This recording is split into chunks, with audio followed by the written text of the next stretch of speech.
Pada kesempatan kali ini, saya ingin berbicara tentang salah satu permasalahan kebahasaan yang semakin terasa di sekitar kita, khususnya di lingkungan pendidikan dan juga kehidupan sehari-hari, yaitu menurunnya literasi membaca dan dampaknya terhadap kualitas kosakata bahasa Indonesia.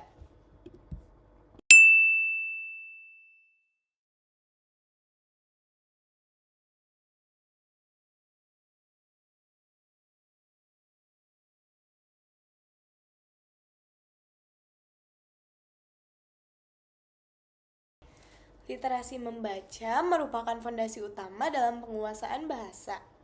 Membaca bukan hanya sekadar kegiatan menerima informasi, tetapi juga proses memahami, menafsirkan, dan juga mengolah gagasan. Melalui membaca, seseorang dapat mengenal berbagai kosakata baru, memahami struktur kalimat yang efektif, serta juga mempelajari cara penyampaian ide yang runtut dan logis. Dalam konteks berbahasa Indonesia, literasi membaca memiliki peran yang sangat penting. Bahasa Indonesia memiliki kekayaan kosakata yang luas dan beragam. Namun, kekayaan tersebut hanya dapat dimanfaatkan jika penuturnya memiliki kebiasaan membaca yang baik. Tanpa literasi yang memadai, kosakata bahasa Indonesia beresiko tidak dapat digunakan secara optimal. Sayangnya, budaya literasi membaca di Indonesia masih tergolong sangat rendah.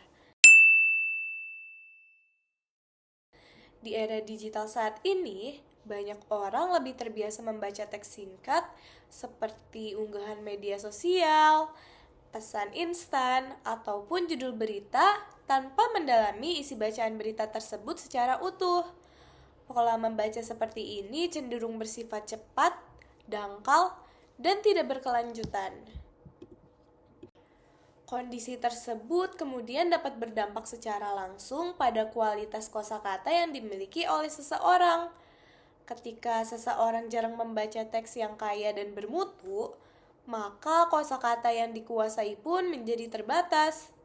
Hal ini dapat terlihat dari cara seseorang mengekspresikan pikiran, baik secara lisan maupun tulisan, yang seringkali monoton dan kurang variatif.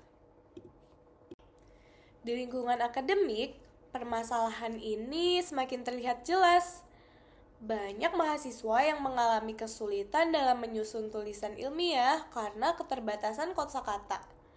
Gagasan yang sebenarnya baik seringkali tidak tersampaikan secara maksimal karena pilihan kata yang kurang tepat ataupun terlalu sederhana. Selain itu, keterbatasan kosakata juga menyebabkan penggunaan kata secara berulang-ulang dalam satu tulisan. Hal ini membuat tulisan terasa kurang efektif dan kurang menarik.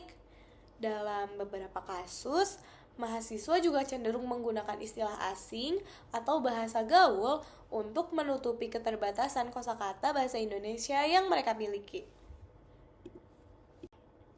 Penggunaan istilah asing sebenarnya tidak terlalu salah, terutama jika istilah tersebut belum memiliki padanan yang jelas dalam bahasa Indonesia.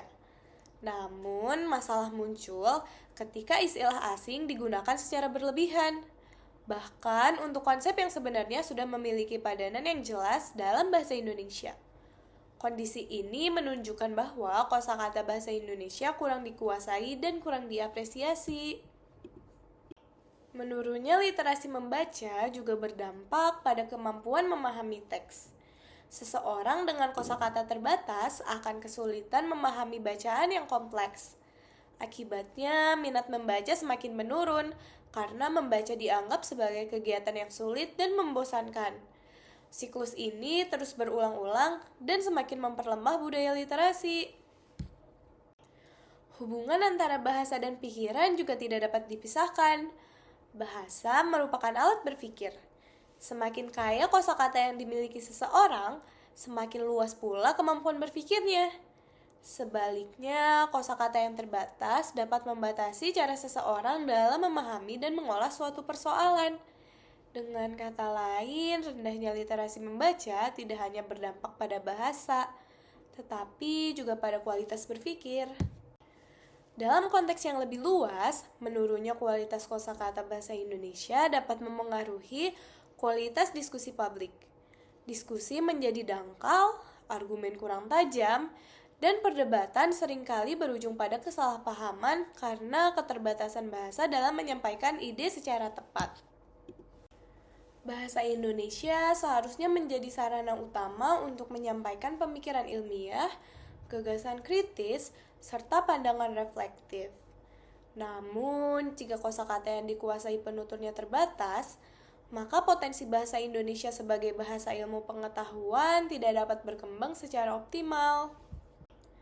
Meskipun demikian, permasalahan literasi membaca bukanlah sesuatu yang tidak dapat diatasi. Upaya peningkatan literasi dapat dimulai dari kesadaran individu. Membiasakan diri membaca secara rutin, meskipun dalam durasi yang singkat, dapat memberikan dampak yang signifikan jika dilakukan secara konsisten. Jenis bacaan juga perlu diperhatikan.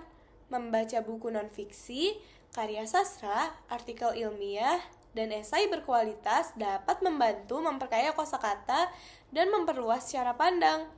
Bacaan-bacaan tersebut biasanya menggunakan bahasa yang lebih variatif dan terstruktur dibanding konten singkat di media sosial.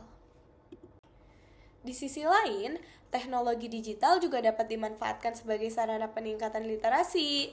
Akses terhadap buku digital, jurnal ilmiah, serta platform edukatif sebenarnya semakin mudah.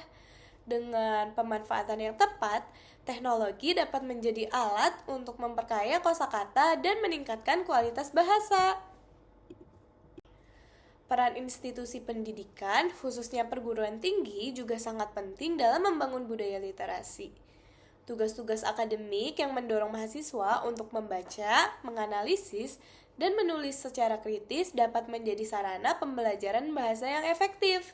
Selain itu, dosen juga memiliki peran sebagai teladan dalam penggunaan bahasa Indonesia yang baik dan kaya.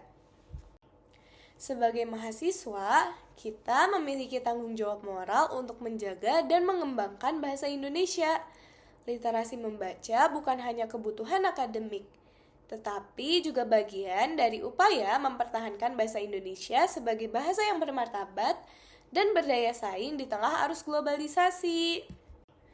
Dengan meningkatkan literasi membaca, kita tidak hanya memperkaya kosakata, tetapi juga memperkuat kemampuan berpikir, berkomunikasi, dan berargumentasi.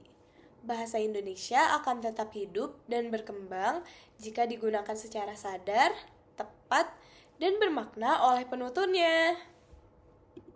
Sebagai penutup, dapat disimpulkan bahwa menurunnya literasi membaca memiliki dampak yang signifikan terhadap kualitas kosakata bahasa Indonesia. Oleh karena itu, upaya meningkatkan literasi membaca harus menjadi perhatian bersama, baik oleh individu, lembaga pendidikan, maupun masyarakat secara luas, demi menjaga bahasa Indonesia di masa depan.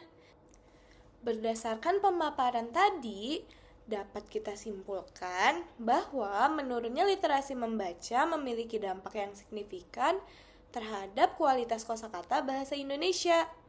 Rendahnya minat membaca membuat penguasaan kosakata menjadi terbatas, sehingga kemampuan mengekspresikan gagasan secara jelas, runtut, dan juga kritis ikut melemah.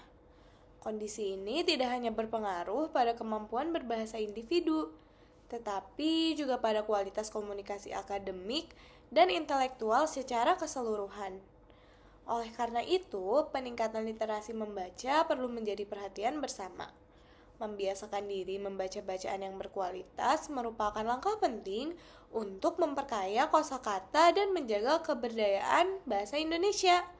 Dengan literasi yang baik, bahasa Indonesia dapat terus berkembang sebagai bahasa yang kaya, bermakna, juga mampu menjadi sarana berpikir serta berkomunikasi secara efektif di tengah tantangan perkembangan zaman. Melalui pembahasan ini, diharapkan kita semua semakin menyadari betapa pentingnya literasi membaca dalam menjaga dan meningkatkan kualitas bahasa Indonesia. Bahasa bukan hanya sebagai alat komunikasi, tetapi juga sarana berpikir dan pembentuk cara pandang seseorang. Oleh karena itu, kebiasaan membaca yang baik perlu terus ditumbuhkan agar kosakata yang kita miliki semakin kaya dan penggunaan bahasa Indonesia semakin tepat dan bermakna. Sekian dari saya, terima kasih.